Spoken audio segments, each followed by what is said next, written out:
항상 행복해 보이는 내 강아지가 밖에서 우리처럼 뭐 사회생활을 하는 것도 아니고요, 공부를 해야 한다거나 숙제가 있는 것도 아닌데 스트레스를 받을 수도 있다니 좀 이상하기도 한데요. 강아지도 여러분의 생각보다 다양한 스트레스에 노출되고 있다는 사실 혹시 아시나요? 저는 수의사 윤쌤이고요. 오늘은요, 강아지가 스트레스를 받을 때 보이는 다양한 신호들과 이럴 때는 어떻게 줘야 하는지를 한번 알아보도록 하겠습니다.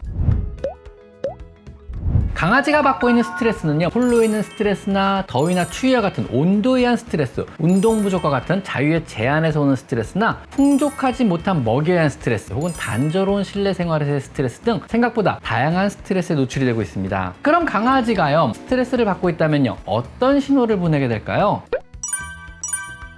무료한 환경이나 정신적인 스트레스 상황일 때요, 강아지는 자신의 발을 열심히 앓습니다. 발사탕이라고 하죠. 컴포팅 비헤이버라고 하는데요, 자신의 마음을 편하게 하기 위한 정동 행동의 일종으로요, 이런 행동을 하는 동안은요, 세로토닌이라는 마음의 안정을 찾아주는 호르몬이 머리에서 분비가 되게 됩니다. 무료하고 불안한 삶을 자신의 방법으로 조금이나마 해소해 보려고 하는 것입니다. 우리 사람이 스트레스를 받으면요, 잠시 마음을 편하게 하기 위해서 머리를 긁거나 손톱을 뜯거나 하는 행동과 비슷한 겁니다.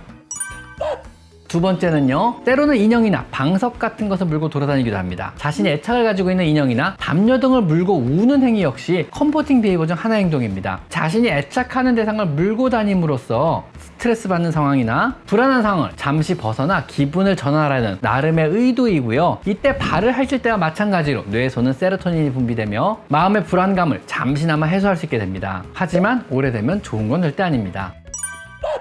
세 번째는요, 화장실이 아닌 곳에 실수를 하기 시작합니다. 대소변 실수 역시요, 강아지 스트레스의 대표적인 증상 중 하나입니다. 주로 병원에 다녀오거나 낯선 사람의 방문 등에 의해서 스트레스를 받았다면요, 대소변의 실수는요, 종종 보이는 스트레스 반응 중 하나입니다.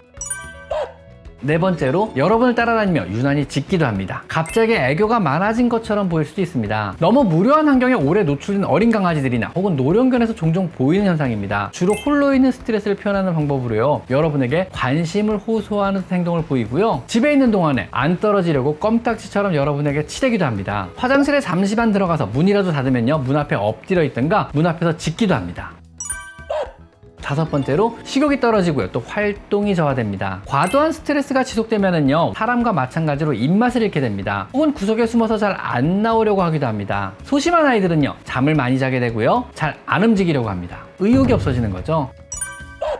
여섯 번째로, 평소 얌전하던 아이가 어느 순간부터 외출해서 돌아오면요, 집안을 엉망으로 만들기도 합니다. 빨랫감을 뒤집거나 쓰레기통을 엎어놓기도 합니다. 이런 경우 많은 분들이요, 혼자 오래 두었더니 말썽을 부리는 거라고 말씀하시기도 하시고요, 분리불안 같다고 말씀하기도 하십니다. 그런데 대부분 어린 혹은 에너지 넘치는 젊은 강아지가 너무 무료하게 오랜 시간 혼자 있다 보니까 넘치는 에너지를 나름의 건전한 방법으로 실내에서 풀어본 것입니다. 물론 여러분이 원하는 방식은 아니었겠지만은요. 이런 강아지가 보내는 다양한 스트레스 신호들을요, 오래도록 방치를 한다면은요, 심신의 균형이 깨지기 시작하며 그 결과로요, 강아지에게 다양한 질병을 유발하기도 합니다. 우리가 스트레스의 원인들을 완전히 제거할 수는 없겠지만은요, 스트레스 사인을 미리미리 알아채고 조금이라도 덜어주도록 노력은 반드시 해줘야 합니다. 그러면은요, 이런 스트레스 신호를 강아지가 우리에게 보낸다면은요, 우리는 과연 어떻게 줘야 하는 걸까요? 첫째로요, 산책을 최대한 자주 시켜줍니다. 이건 당연한 겁니다. 육체적인 운동을 통해서요, 에너지를 건강하게 발산하게 해주고요, 여러 장소의 다양한 냄새를 맡게 함으로써 지속적으로 뇌에 다양한 자극을 주고요, 여러분과 유대감을 더욱더 돈독하게 해주는 산책은요, 강아지에겐 일종의 쇼핑이며 레저 활동과 같은 것이라고 생각하시면 됩니다. 마치 사람이요, 한 주 동안 정말 열심히 일하고요, 주말에 놀러 다니고 쇼핑 다니고 맛난 거 먹으러 다니며 휴식을 취하는 것과 같은 거라고 보시면 됩니다. 두 번째는요, 최대한 지루하지 않게 해주시는 것이 좋습니다. 무언가 할 일을 주라는 거죠. 물론 여러분들은요, 생업을 위해 강아지를 혼자 두고 나가셔야겠지만은요, 혼자 있는 강아지의 지루함을 덜어주기 위한 노력은 반드시 필요합니다. 푸드 퍼즐 토이 같은 것을 외출 전에 주고 나가서 놀거리와 집중할 거리를 만들어 주시고요, 이것저것 물어뜯거나 가지고 놀 셀프 토이 역시 주시고 나가시는 것이 좋습니다. 혼자 있을 강아지가 잠시라도 몰두할 것을 준비해 주세요. 피곤한 강아지가 행복한 강아지입니다.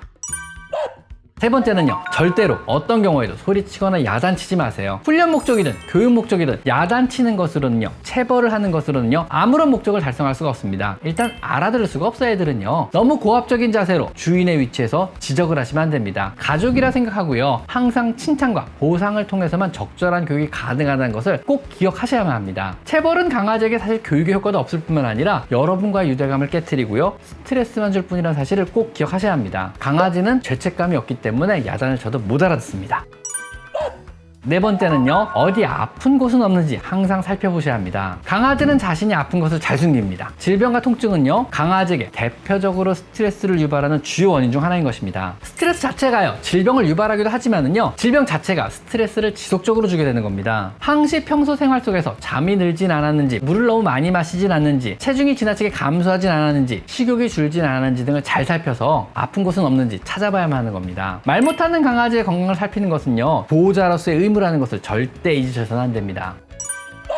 다섯 번째로, 살기 편안한 환경을 만들어 주셔야 합니다. 불편함으로부터의 자유라고 하는데요, 겨울에 춥지 않게, 여름에는 너무 덥지 않게, 목마르지 않게, 배고프지 않게 편안한 잠자리를 보장하고 주변의 소음이나 신경 쓰이는 다양한 것들부터 어느 정도 떨어뜨려 주시는 겁니다. 가장 기본적인 환경에 신경을 써주셔야 하는 겁니다. 사람이 살기 편안한 환경이 강아지도 살기 편안한 환경입니다.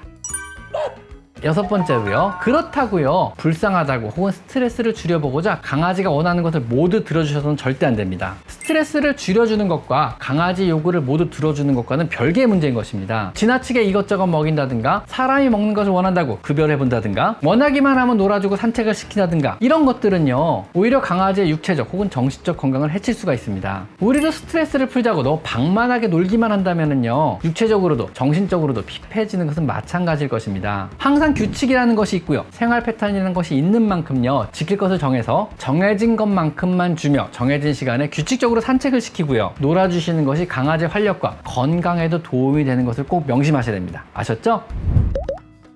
오늘은 강아지의 다양한 스트레스 신호들과 이럴 때 우리가 어떻게 해줘야 되는지에 한번 알아봤습니다. 자, 오늘은 여기까지 강아지 상담소였습니다. 감사합니다.